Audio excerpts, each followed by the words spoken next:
अस्सलामुअलैकुम, welcome to खेल जुनून और मैं हूं आपकी होस्ट फजीला नवाज़। तो एज़ वी ऑल नो कि हमारा एजेंडा है स्पोर्ट्स, तो हम बात कर रहे हैं ऑब्वियसली स्पोर्ट्स के हवाले। बट आजकल जो ट्रेंडिंग पे चल रही है वो है क्रिकेट। जो आपको पता है कि हम आजकल बात कर रहे हैं PSL के हवाले से, क्योंकि PSL सीज़न 7 चल रहा है और आज जो मैच चल रहा है वो पेशावर ज़ल्मी और इस्लामाबाद यूनाइटेड का चल रहा है मैच। इस पर भी बात करेंगे और आज हम जिन टॉपिक्स पे बात करने जा रहे हैं मैं उनके हवाले से भी थोड़ा बताती चलूं कि कल के मैच जो कराची और मुल्तान का हुआ था इस पे बात करेंगे, और वसीम अकरम एंड बाबर आजम के दरमियान जो बातचीत हुई थी, क्या बात हुई थी, इस हवाले से बात करेंगे।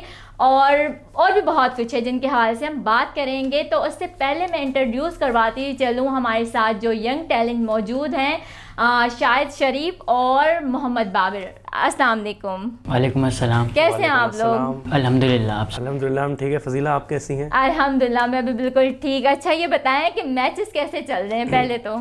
कल के मैच के बाद आप ठीक है?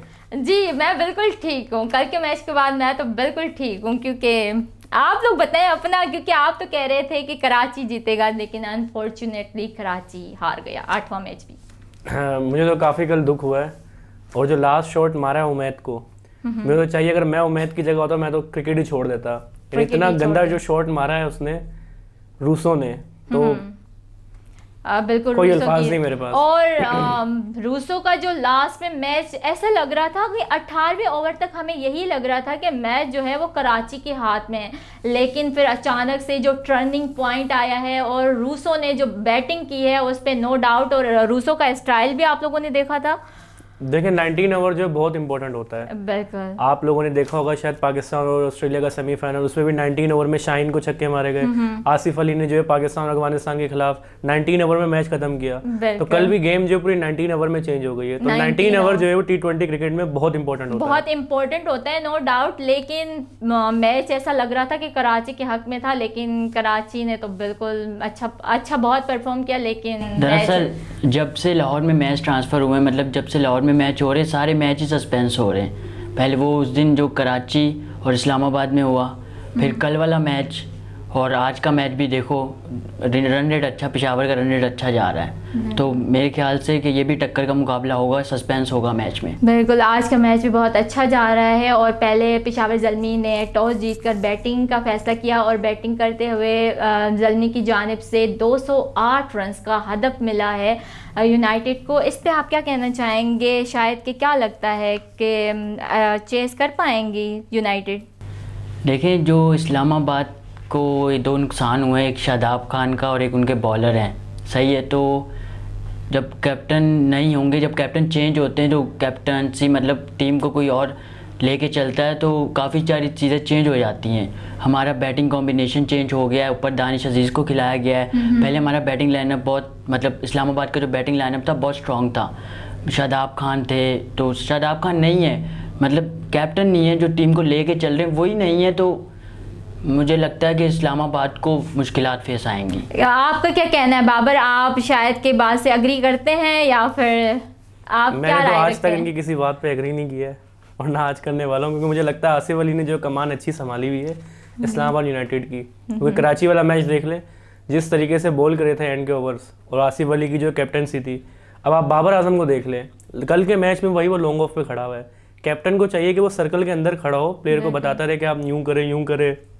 DRS लेना होता है तो कैप्टन को करीब खड़ा होना होता है। ये नहीं बाबर आजम की तरह कोने पे जो है भैया आप बाहर ही चले जाए, फिर इससे अच्छा बेहतर यही है। तो आप ये कहना चाह रहे हैं कि बाबर को बाहर ही जाना चाहिए था, कि ग्राउंड में इसकी ज़रूरत नहीं थी? अगर उनको इतना शौक है बाउंड्री पे खड़े होने का, तो मेरा तो यही उनसे है एडवाइस है कि भाई वो बाहर ही चले जाए, फिर बाहर ही चले जाएं। अच्छा, तो जो आज ये मुझे बताएं कि आज जो है वो कैप्टनसी कर रहे हैं मोहम्मद आसिफ। तो आसिफ की कैप्टनसी पे आप क्या कहना चाहेंगे, क्योंकि शादाब जो हैं वो इंजरी की वजह से कैप्टन नहीं रहे यूनाइटेड के। तो आसिफ को आप क्या देखते हैं captain, as a captain? Asif ने लास्ट मैच में तो काफ़ी अच्छी कैप्टनसी करी थी, क्योंकि अभी जो है हम इसके ऊपर जो है वो डिबेट कर नहीं सकते, क्योंकि एक ही मैच में उन्होंने कैप्टनसी करी है। उसके बेसिस पे अगर बात की जाए तो आसिफ नो डाउट जो है वो अच्छे कैप्टन साबित हुए हैं, और आज भी मुझे लग रहा है कि वो अच्छी कैप्टनसी करेगी, अच्छे डिसीजंस लेंगे। बट अगर हम लोग ये भी कहें ना, first expression is not last. तो इस पे आप क्या कहेंगे कि क्या बताया आपने मतलब ये है कि आसिफ अली को जज नहीं किया कि आसिफ अली जो है अच्छे कैप्टन, उस दिन मेरी आपसे बात हुई थी तो आपने यही कहा था कि आसिफ ने बहुत अच्छी कैप्टनसी की है, तो आज आप अचानक अपनी स्टेटमेंट चेंज कर रहे हैं कि हम लोग ये नहीं कर सकते हैं। देखिए मैंने आपको सिंपल सी एग्जांपल दी थी एक बाबर आजम और आसिफ अली की। कैप्टन को चाहिए कि वो प्लेयर्स के करीब खड़ा हो, बॉलर के भी। तो यही एग्जांपल है मेरी अभी भी आसिफ अली के लिए। आसिफ अली सर्कल में खड़े होते हैं और देखिए जैसे सरफराज है, वो विकेट कीपर है बंदा, लेकिन भाग भाग के वो बॉलर के पास आता है, उसको समझाता है ऐसे बॉल करो, यूं करो, यूं करो। यानी कैप्टन है ना, वो इन्वॉल्व हो रहा है। बाबर आजम तो बिल्कुल इन्वॉल्व ही नहीं होते, वो तो जो है ग्राउंड के कोने पे जाके खड़े हो जाते हैं। अच्छा, शायद आप क्या कहना चाहेंगे कि बाबर आजम जो बाबर कह रहे हैं वो बिल्कुल सही कह रहे हैं या नहीं? देखिए बाबर की कुछ बातों से मैं एग्री करता हूँ, कुछ बातों से एग्री नहीं करता हूँ। देखिए वो तो कैप्टन की मर्जी है ना, कहाँ भी खड़े हो जाए बाउंड्री पे, जहाँ उनको इजी लगेगा खड़ा होना वो वहीं खड़े होंगे, सही है। लेकिन अगर बॉलर के साथ मशवरे करना है, वो तो मेरे ख्याल से कल के मैच में किए थे बाबर आजम ने। ज़्यादा इजी यही होगा कि भाई वो ड्रेसिंग रूम में बैठ जाए। ये तो यहीं पे लड़ रहे हैं एक दूसरे के एक की बात से एग्री कर रहा है और दूसरे की बात से एग्री नहीं कर रहा है। वेल ये क्रिकेट का ग्राउंड नहीं है, यहाँ पर हम तब से कर रहे हैं और आप लोगों की राय जान रहे हैं। तो अच्छा, वैसे अगर देखा जाए तो इस्लामाबाद यूनाइटेड ने अभी तक 7 मैचेस खेले हैं और 8 पॉइंट के साथ मौजूद है। और ज़ल्मी को अगर देखा जाए तो उन्होंने 8 मैचेस खेले हैं और वो 8 पॉइंट्स पे मौजूद है। तो क्या लगता है कि आज का मैच कौन जीतेगा, ज़ल्मी या फिर यूनाइटेड? ज़ल्मी मुझे लगता है जीतेगा। ज़ल्मी जीतेगा, पेशावर ज़ल्मी। पेशावर ज़ल्मी, दोनों पेशावर ज़ल्मी के हक में जी, हैं। पेशावर ज़ल्मी के। और आज इस्लामाबाद यूनाइटेड को नहीं सपोर्ट किया जा रहा है क्योंकि देखे ना, ज़ल्मी की जो एक तो टारगेट एक अच्छा उन्होंने दिया हुआ है इनको इस्लामाबाद को, और ऊपर से उनकी बॉलिंग लाइनअप इस्लामाबाद से बहुत अच्छी है। इनका शादाब खान नहीं है मेन ऑफ स्पिनर, जो इनका शादाब, उनके पास ऑफ स्पिनर है उस्मान कादिर। और उस्मान कादिर ने आप जैसा कि कल के मैच में कल के मैच में 4 विकेटें ली हैं। तो उस्मान कादिर मतलब आज के मैच में भी देखें क्या करते हैं। सही। और अगर देखा जाए तो मोहम्मद हारिस, मिस्टर गूगल, जिसकी जानिब से जब उन्होंने 50 स्कोर निस्फ सेंचुरी की थी तो काफ़ी अच्छे से सेलिब्रेशन किया था। बहुत ही मतलब हमें आए दिन कुछ ना कुछ ग्राउंड में ऐसी चीज़ें देखने को मिलती है जो बहुत यूनिक होती हैं और बहुत ही अच्छी हैं। तो आपको जो सेलिब्रेशन का स्टाइल था वो कैसा लगा था मोहम्मद हारिस का? आई थिंक शायद ये ट्रेंड बनता जा रहा है कि हर प्लेयर जो है अपने साथ पर्चियाँ वगैरह लेकर आ रहे हैं, कार्डबोर्ड लेकर आता जा रहा है। मुझे चाहिए थोड़ा उनको परफॉर्मेंस पे ध्यान देना चाहिए। अच्छी परफॉर्मेंस करी उन्होंने, लेकिन इससे कोई पॉइंट प्रूव नहीं होता। लोगों को पता है आप टैलेंटेड प्लेयर है, तो उससे शो करने से मुझे नहीं लगता कोई पॉइंट प्रूव किया उन्होंने। लेकिन शायद मोहम्मद हारिस को अगर फ्यूचर में देखा जाए तो मुझे तो पाकिस्तान के स्टार लग रहे हैं। जैसे कि पहले मैच में इन्होंने कमबैक, पहले मैच में परफॉर्म किया 49, सेकंड मैच में 29 और आज 70 स्कोर तो और पावर हिटर भी हैं। मतलब एक अच्छा, मैं बोलता हूँ कि एक और अच्छा ओपनर पाकिस्तान को मिल गया है मोहम्मद हारिस की सूरत में। हाँ जी, बहुत अच्छा उसने, मतलब अगर वो स्टार्ट नहीं करता बीच में से, मिडल ऑर्डर ने इतना खास परफॉर्म नहीं किया। मुझे नहीं लगता अगर मोहम्मद हारिस के 70 स्कोर होते, उसके 70 स्कोर माइनस कर दो तो इनका टारगेट 140-150 इतना होता। आप अग्री हैं इस बात पे? देखिए हारिस की जगह तो मुझे नहीं लगता टीम में बनती है। रिजवान बैठे हुए, बाबर बैठे हुए, फ़खर बैठे हुए, और भी प्लेयर है लाइन में। तो उनको अगर आना है तो क्या रिजवान बिल्कुल फेल हो जाए, ये हो सकता है। बाबर आजम बिल्कुल फेल हो जाए, तब उनकी जगह बनती है। देखिए ये बात होती है कि हमेशा हर खिलाड़ी का टाइम नहीं होता, सही है। Some time bad luck, some time good luck. तो मोहम्मद हारिस की जगह कभी भी बन सकती है, अगर एक भी ओपनर परफॉर्म करना छोड़ देगा कभी भी बन सकती, जैसे कि रिजवान कैसे अचानक से। अच्छा, चलें अब यहाँ पर अब मज़ीद हम अपने शो को आगे बढ़ाते हैं और यहाँ पर बात करते हैं बाबर आजम और वसीम अकरम के दरमियान में जो कल बात हुई थी वो कितनी हकीकत थी। लोगों ने तो इसको इस तरह से लिया कि काफ़ी शायकीन क्रिकेट की जानिब से ये अफवाहें आई कि वसीम अकरम ने बाबर आजम की डांट लगाई, लेकिन एक्चुअली में बाबर आजम को वसीम अकरम ये कह रहे थे कि बॉलर्स हमारे योकर्स क्यों नहीं कर रहे हैं, इतना स्लो बॉल क्यों नहीं कर रहे हैं। तो इस पर आप लोगों की क्या राय है? देखिए फर्स्ट ऑफ ऑल लोगों का क्या, कुछ ना कुछ कहते रहते हैं। लोग नहीं है भाई, वसीम अकरम ने कहा है। वसीम, जैसे कि पहले मिस फजीला ने पूछा है कि लोगों ने उस पर अलग अलग कमेंट्स दिए हैं कि क्या बात हुई, अपनी तरफ से लोगों ने बना दिया कि ये बात हुई है, डांटा गया है, लेकिन ऐसा कुछ मेरे ख्याल से हुआ नहीं है। वो जो क्रिस जॉर्डन का ओवर था तो उसमें मुझे लग रहा है कि बाबर आजम को सिर्फ वो समझाने आए थे, लड़ाई वाली कोई ऐसी बात नहीं थी। तो वही वाली बात है, लोगों का क्या कुछ ना कुछ कहते रहते हैं। हाँ, आप क्या कहना चाहेंगे? एक्सप्रेशन से लग तो नहीं रहा था कि समझाने आए थे वसीम अकरम साहब, उनके एक्सप्रेशन से लग ही रहा है कि टीचर जो स्टूडेंट को डांटने के लिए आया हुआ है। लेकिन वसीम अकरम ने बाकायदा ट्वीट किया है कि मैं सिर्फ बता रहा था कि हमारे बॉलर्स जो हैं वो कवर तो करना होता है ना फिर बंदे को। खैर, अब हम बात करते हैं पीएसएल से थोड़ा हटके। जो पाकिस्तान और ऑस्ट्रेलिया का टूर होने जा रहा है उस पर प्रैक्टिस जारी है, तो हम अपने एक्सपर्ट से बात करते हैं कि प्रैक्टिस जो चल रही है तो उस पर इन दोनों की क्या राय है, शाहिद और बाबर की। जो पाकिस्तान की तरफ से मैं तो बोल रहा हूँ पीएसएल की सूरत में बहुत अच्छी प्रैक्टिस चल रही है पाकिस्तान की। बाकी उधर ऑस्ट्रेलिया भी अपनी प्रैक्टिस में, मतलब जो मुकाबला देखने में मिलेगा पाकिस्तान में ऑस्ट्रेलिया और पाकिस्तान का, मुझे लगता है बहुत ज़बरदस्त मिलेगा और आवाम खूब मतलब इंजॉय करेगी। जो आने वाले मैचेस होंगे ऑस्ट्रेलिया और पाकिस्तान की, 24 साल बाद ऑस्ट्रेलिया कमबैक कर रहा है, मतलब पाकिस्तान आ रहा है तो कमबैक कर रहे हैं, कोई बड़ा मुकाबला ही होगा। आप क्या कहना चाहेंगे बाबर? मैं तो यही कहूँगा कि काफ़ी जो है वो एक हिस्टोरिकल मूवमेंट है कि ऑस्ट्रेलिया इतने सालों बाद कोई बड़ी टीम आ रही है, वरना टीमें छोटी तो आती थी, विद ड्यू रिस्पेक्ट कि वो छोटी टीमें तो नहीं है, लेकिन उस कैलिबर की नहीं थी जिस कैलिबर की जो ऑस्ट्रेलिया टीम है। तो काफ़ी अच्छी सीरीज़ होगी, लेकिन मुझे लगता नहीं ऑस्ट्रेलिया कुछ यहाँ से जीत के जाएगी, क्योंकि एशिया के पिचेस पे गोरे जो उनको खेलना तो बिल्कुल भी नहीं आता। आईपीएल खेल खेल के थोड़ा सीख गए, लेकिन टेस्ट मैच में तो मुझे नहीं लगता कि एक भी टेस्ट मैच जीत के जाएंगे यहाँ से। कौन? ऑस्ट्रेलिया की बात कर रहा हूँ। ऑस्ट्रेलिया या फिर पाकिस्तान? पाकिस्तान तो उनको बुरी तरीके से मारने वाला है, जिस तरह कहते हैं ना शुएब अख्तर साहब कि फेंटी लगाने वाला है पाकिस्तान ऑस्ट्रेलिया की, तो अच्छी खासी जो है फेंटी लगने वाली है। तो आपकी वैसे बाबर, आप जब भी कुछ कहते हैं कराची का जीतने का कहते हैं तो कराची हार ही जाती है, तो क्या मतलब मैं आपकी प्रिडिक्शन सही समझूं या गलत? इनका थोड़ा प्रिडिक्शन का मसला है इनकी हमेशा गलत हो जाती है। परसों के मैच में इन्होंने कोटा की थी और कोटा हार गई। अच्छा, तो अब यहाँ पर हम अपने सेगमेंट नंबर 2 की जानिब बढ़ते हैं, क्योंकि ऑब्वियसली हम नहीं चाहेंगे कि हम अपनी ऑडियंस को बोर करें। तो मैं पूछना चाहूँगी बाबर से और शायद से कुछ रिलेटेड पीएसएल से रिलेटेड क्वेश्चन, जिसमें मैं इनकी क्रिकेट नॉलेज चेक करना चाहूँगी कि इनकी क्रिकेट नॉलेज कितनी स्ट्रॉन्ग है। तो आप दोनों रेडी हैं? जी बिल्कुल। अच्छा, तो मेरा पहला क्वेश्चन ये है कि मुल्तान सुल्तान किस सीज़न में जो है उसने पीएसएल ज्वाइन किया था? शायद आप बताएं। सीज़न 3 में ज्वाइन किया था मुल्तान सुल्तान ने पीएसएल। अच्छा, पीएसएल सीज़न 3 में ज्वाइन किया था मुल्तान सुल्तान ने। Okay, one more question for Babar. Babar, are you ready? Yes, I am ready. हाँ, तो मुझे ये बताएं कि मुल्तान सुल्तान के टीम के ऑनर कौन है? आई थिंक अली तरीन। जहांगीर तरीन के साहबजादे। अच्छा, जहांगीर तरीन के साहबजादे अली तरीन। ये मेरे ख्याल में शायद उनकी टीम में कुछ शेयर्स वगैरह हैं। शेयर्स वगैरह हैं, बिल्कुल। तो मैं आपको करेक्ट करती चलूँ, अली तरीन भी हैं, लेकिन जो ऑनर हैं वो आलमगीर तरीन है। तो है तो तरीन ही ना। तरीन तो है, लेकिन आलमगीर तरीन है।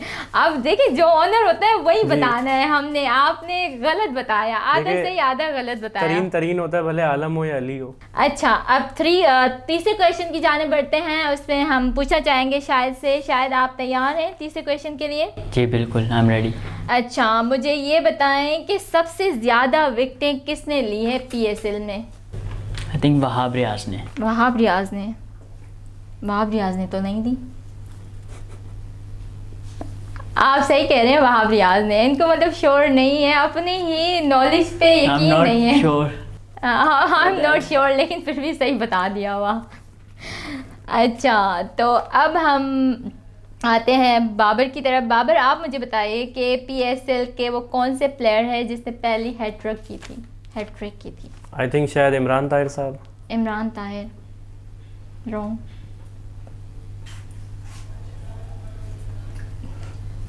मोहम्मद आमिर साहब ने हैट्रिक करी है जी। ये कब करी? पहली जो हैट्रिक की गई थी वो मोहम्मद आमिर ने की थी। ठीक है, चले अब इसको हम लोग यहीं पे वाइंड अप करते हैं सेगमेंट नंबर 2 को, और हम इन पे मज़ीद बात करते हैं जो आज का मैच चल रहा है उस हवाले से। तो अभी तो पेशावर ज़ल्मी की बैटिंग जारी है, तो अब पता नहीं, सॉरी पेशावर की नहीं, इस्लामाबाद की बैटिंग जारी है जिसमें 2 जो है वो प्लेयर्स आउट हो चुके हैं। तो आगे आपको जो मैं रोकना चाहूँगा, आप अगले सेगमेंट में चले गए। मैंने तो 2 गलत जवाब दे दिए, लेकिन शायद ने तो 2 सही जवाब दिए। तो इनाम वगैरह कुछ, गिफ्ट हैम्पर वगैरह? इनाम आपको बाद में दिया जाएगा, डोंट वरी। कैमरे के उस पार। अभी हम आपको बताते हैं कि इस्लामाबाद यूनाइटेड का जो स्कोर है वो 99 है, जिस पर 3 आउट हैं और जो ओवर हुए हैं वो 10 ओवर हो चुके हैं, 2 बॉल बाकी हैं। तो मैं इस पर मज़ीद बात करना चाहूँगी बाबर से और शायद से कि इनका क्या कहना है कि आज का स्कोर अगेन ये चेस कर पाएंगे या नहीं, इस्लामाबाद यूनाइटेड चेस कर पाएगी या नहीं इसको। देखिए अभी मतलब 7 विकेट इन हैंड पड़ी हुई हैं और मतलब अच्छे स्ट्राइक रेट वाले खिलाड़ी भी नीचे पड़े हुए हैं इनके पास। मेरे ख्याल से दानिश अजीज़ वो भी अच्छा स्ट्राइक रेट है और वो क्रीज़ पे मौजूद हैं इस वक्त। आगे आसिफ अली है और 1-2 ऐसे प्लेयर और हैं जो एंड में मैच को चेंज कर सकते हैं। आई थिंक के 10 ओवरों में इन्होंने 100 रन बना लिया, तो 10 ओवर में, तो लास्ट 10 ओवर में 100 रन बनाना कोई मुश्किल बात नहीं है। आपको क्या लगता है? मुझे लगता है अगर शायद 1-2 विकेटें गिरती है तो प्रेशर में आ जाती है इस्लामाबाद यूनाइटेड। तो उनको चाहिए पेशावर को कि वो 1-2 विकेटें निकाले जल्दी जल्दी और उसको प्रेशर में ले आए इस्लामाबाद यूनाइटेड को, क्योंकि अगर जल्दी विकेट्स गिरने लगी तो भले छक्के चौके लगते रहे, स्कोर होते रहे। कल भी हमने ये देखा था मैच के अंदर कि कराची किंग्स ने जो विकेटें लेना शुरू करी तो प्रेशराइज हो गई मुल्तान सुल्तान, लेकिन आखिर में जो खुशदिल शाह ने और रूसो ने काम कर दिया था। बिल्कुल, रूसो ने बहुत अच्छा एंड जो किया, ऐसा लग ही नहीं रहा था कि कराची हार जाएगी, लेकिन रूसो और खुशदिल ने जो परफॉर्मेंस दिखाई है उसकी वजह से कराची किंग्स हार गया और मुल्तान जीत गया। और हमारे पास जो है बड़े मासूम कराची की जो है वो ऐसे कोई फैंस, छोटे छोटे फैंस जिनने हमारे साथ अपनी वीडियो शेयर की हैं और वो बता रहे हैं कि हम लोग मैच जो है PSL देखते थे कराची किंग्स की वजह से, लेकिन कराची हार गया है और उन्हें बहुत दुख हुआ है।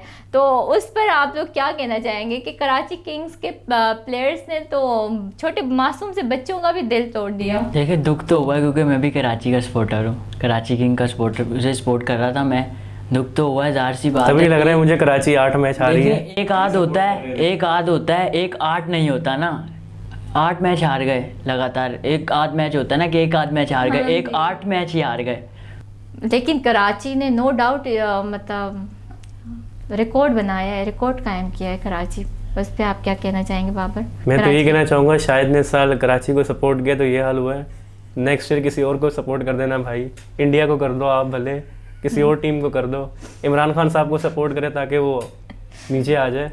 बाबर ये कहना चाह रहे हैं कि जस्ट बिकॉज ऑफ शाहिद ने जो है वो कराची किंग्स को सपोर्ट किया, इस शाहिद ने जो है कराची किंग्स को सपोर्ट किया और आफरीदी ने कराची किंग्स का साथ छोड़ा, इस वजह से तो ये चीज़ें नहीं हो रही हैं जो कराची मुसलसल 8वीं बार जो है कराची किंग्स को शिकस्त का सामना करना पड़ा है।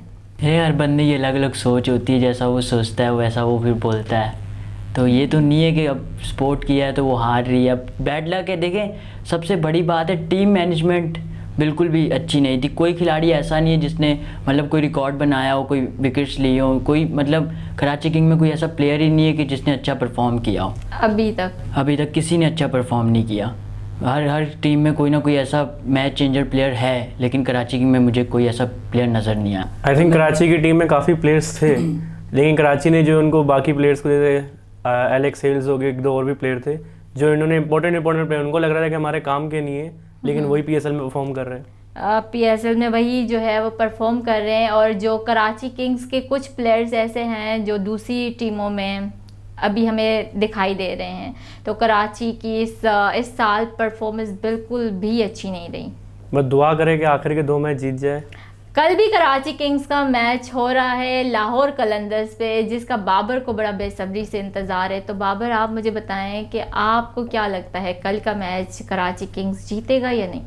इंशाल्लाह कल कराची किंग्स जीतेगा, क्योंकि मेरे कराची किंग्स को एक है, मैं वो भी देना चाहूँगा मैं एडवाइस वगैरह कि जाए और लाहौरियों को जो सही छक्के चौके मारे, यही हमारा PSL है। आप लाहौरियों को हरा दे, हमें जो है ट्रॉफी नहीं चाहिए, बस हमें ये चीज़ चाहिए बस। लेकिन कराची किंग्स ने जो कल मैच आ रहा है उसमें काफ़ी सार्फिन ने बड़े मज़ेदार तबसरे किए हैं। किसी ने ये कहा है कि आप जीतो या हारो हम अभी भी आप लोगों के साथ हैं, और कुछ सार्फिन ने तो ये भी कहा है कि कराची किंग्स पॉइंट्स टेबल पर सारी टीमें ऊपर नीचे हो रही हैं, लेकिन कराची की टीम एक चट्टान की तरह अपनी पोजीशन पर मौजूद हैं। तो इस पे आप लोगों का क्या कहना है कि सार्फिन की जानिब से ये जो तबसरे किए जा रहे हैं, जो बोला जा रहा है, तो क्या लगता है कि देख किसी ने ये भी लिखा था कि किंग इज़ ऑलवेज किंग, और ये लिखा था बाबर आजम के हवाले से कि Babar Azam king is always king. देखें आप अभी भी रैंकिंग उठा के देखें, बाबर आजम T20 में नंबर 1 है, ODI में भी नंबर 1 है। तो ऐसा नहीं है क्योंकि टीम ने साथ नहीं दिया, ऐसा नहीं बोल सकते कि बाबर आजम ने खेला नहीं है, परफॉर्म नहीं किया। अब बाबर आजम अकेला कैसे परफॉर्म कर सकता है? टीम ने साथ नहीं दिया, बॉलिंग बैटिंग कोई कॉम्बिनेशन नहीं है, कोई साथ नहीं दे रहा। अगर कोई लंबी पार्टनरशिप, मुझे नहीं लगता कोई 100 की पार्टनरशिप नहीं लगी होगी। हाँ, बाबर की तो आज अभी तक क्या कहना है बाबर के हवाले से? मैंने कहा था आपको भी कि 40 बॉल्स के ऊपर 50 मारना कोई बड़ी बात नहीं है। इस तरह वो बॉल ज़ाया करके जाते हैं। उनको चाहिए या तो जो है वो थोड़ा एक्सलेट करे अपनी इनिंग्स को, थोड़ा तेज़ खेलना शुरू कर दे, या फिर जो है वो नीचे आ जाए, कैप्टनसी छोड़ दे, ये ज़्यादा बेहतर रहेगा। मैंने तो आपको पहले ही कहा था कि बाबर आजम मुझे नहीं लगता कि T20 का अच्छा प्लेयर है। नो डाउट टेस्ट और वनडे के लिए बेहतरीन है वो चॉइस पाकिस्तान की। ऐसे तो मिसबाह उल हक भी भाई नंबर 1 पे थे एक टाइम पे, एक ज़माने में, और आपको पता है मिसबाह उल हक का क्या खिताब है, फिर उन्हें टुक टुक कहा जाता है। और उसी से जो है बाबर आजम मुझे लग रहा है शायद मिसबाह उल हक को भी पीछे छोड़ देंगे टुक टुक के अंदर, मिसबाह को भी पीछे छोड़ देंगे बाबर आजम, ये है बाबर का कहना। बाबर और कुछ बाबर आजम के हवाले से कहना चाहेंगे आपको ये एडवाइस कल के मैच के लिए? दुश्मनी वगैरह है बाबर आजम के साथ या कराची किंग के साथ, तो इस वजह से ये बार बार कराची किंग से दुश्मनी नहीं, मैं तो बोल गया कराची किंग को सपोर्ट कर रहा था।